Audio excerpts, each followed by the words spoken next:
Guys നമ്മുടെ കോഴികൾ ഇതാ 20 ഉണ്ടായിരുന്നു, അതിനെ ചത്തുപോയി. കാശിക്കുന്നുണ്ടായിരുന്നു. അപ്പോൾ നമ്മളെ വീട് നമുക്ക് എൻ്റെ ടപ്പോസാറിൻ്റെ മമ്മി താഴ്ത്തിട്ടേക്കാണ് ഗൈസ്. നമുക്ക് ഡെസേച്ചിയുടെ അടുത്ത് പോവാം.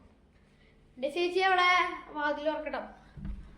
ഡെസേച്ചി ചായ കുടിക്കുന്നുണ്ട്. പിന്നെ നമ്മളെ ഇന്നത്തെ പലഹാരം കിണ്ണത്തപ്പമാണ് ഗൈസ്.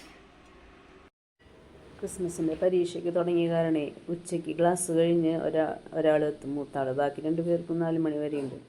അപ്പോൾ അവൻ ഉച്ചയ്ക്ക് വന്നു കഴിഞ്ഞപ്പോൾ ഭക്ഷണമൊക്കെ കഴിച്ച് കഴിഞ്ഞ് ചായയുടെ സമയമൊക്കെ ചെയ്ത് പണിയാട്ടോ അത്. ചായക്ക് പലഹാരമൊക്കെ ഉണ്ടാക്കി കൊടുത്തു. അപ്പോൾ അവർ 3 പേരും വന്നു കഴിഞ്ഞപ്പോൾ ഒരാൾക്ക് താഴെയുള്ളവന് ലഞ്ച് ബോക്സ് കെട്ടാൻ വേണ്ടിയിട്ട് യെല്ലോ ടവൽ തന്നെ വേണം എല്ലാ ദിവസവും. അപ്പോൾ അത് ഒരു ദിവസം കൊണ്ടുപോയി കെട്ടിക്കൊണ്ടുപോയി കഴിഞ്ഞാൽ അത് പിറ്റേ ദിവസത്തേക്ക് ഉണങ്ങണം എന്ന് പറഞ്ഞു. അപ്പോൾ ഞാൻ പറഞ്ഞു അത് ഉണങ്ങണം, അപ്പോൾ വേണമെങ്കിൽ നീ കഴുകിയിട്ടോളം പറഞ്ഞു. ഞാൻ ചുമ്മാ പറഞ്ഞതാ. പിന്നെ നോക്കുമ്പോൾ ആൾ തന്നെ കഴുകണേൻ്റെ ഇടകൂടെ ആൾ പടമൊക്കെ വരയ്ക്കുന്നുണ്ടായിരുന്നു. അപ്പോൾ ആളത് തന്നെ കഴുകിയിട്ടു. അപ്പോൾ അത് കാറ്റൊക്കെ ഉള്ള കാരണം അന്ന് തന്നെ ഉണങ്ങി കിട്ടുമല്ലോ. ഞാൻ വീഡിയോ എടുക്കേണ്ട ഏതാ പറഞ്ഞില്ല കേട്ടോ, ഞങ്ങൾക്ക് നാണക്കേടായി. ഞങ്ങൾക്ക് വീട്ടിലെന്നും ഉച്ച നേരത്ത് എപ്പോഴും മീൻ കറി ഉണ്ടാവും, നിർബന്ധമാണത്. അപ്പോൾ മക്കൾക്കാണെങ്കിൽ മീൻ കറി വലിയ താല്പര്യമൊന്നുമില്ല. വറുത്തതാണെങ്കിൽ ചിലപ്പോൾ കഴിക്കും, അവർക്ക് ഇഷ്ടമാണെന്ന് മാത്രം.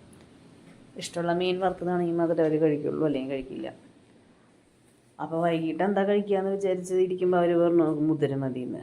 അപ്പം ഞാൻ വിചാരിച്ചു മുതിര കൊണ്ട് ഒരു തോരൻ ഉണ്ടാക്കിയാലോ എന്ന്. അപ്പോൾ മുതിര കൊണ്ട് ഒരു തോരൻ, അത് മുതിര കറി വയ്ക്കാറ് സാധാരണ. അപ്പോൾ അത് മുതിര തോരൻ നാളികേരമൊക്കെ ഇട്ട്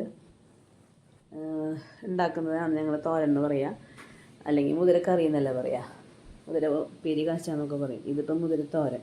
അപ്പോൾ ആ കാച്ചാനെടുത്ത ഉള്ളിയിൽ നിന്ന് തന്നെ ഒരു ചെറിയ ചമ്മന്തി ഉണ്ടാക്കാം. അപ്പോൾ നല്ല ടേസ്റ്റ് ആട്ടോ. കുത്തുമുളക് ഇട്ടിട്ട് കാച്ചുമ്പോൾ ആ കാച്ചിയതിൽ നിന്ന് മാറ്റി വെച്ചിട്ട് അതിനകത്തോട്ട് കുറച്ച് ഉപ്പും കുറച്ച് ഒരു ആവശ്യത്തിനുള്ള ഉപ്പും ആവശ്യത്തിനുള്ള പുളി കൂടണ്ട, ഒരു നേരിയ പുളി മതി.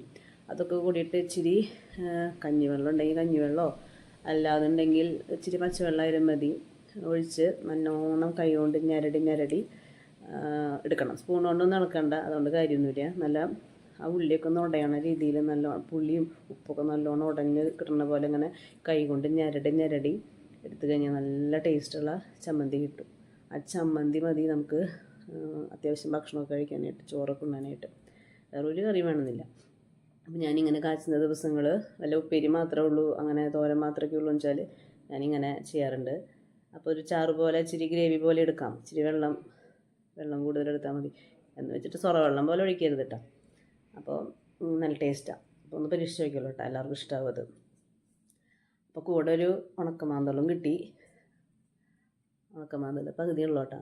അപ്പോൾ അതെല്ലാം കൂടി ഇങ്ങനെ ഞരടി ചോറിൽ ഇച്ചിരി കഞ്ഞിവെള്ളം ഒഴിച്ചിട്ട് ഒന്ന് ഞരടി കഴിച്ച് കഴിഞ്ഞാൽ അടിപൊളി ടേസ്റ്റാണ്. അപ്പോൾ അതൊന്ന് ട്രൈ ചെയ്ത് നോക്കുക. ഇഷ്ടമായെങ്കിൽ, അത് കഴിച്ചത് ഇഷ്ടമാവുകയാണെങ്കിൽ ഒന്ന് കമൻറ്റ് ചെയ്തേക്കണം കേട്ടോ.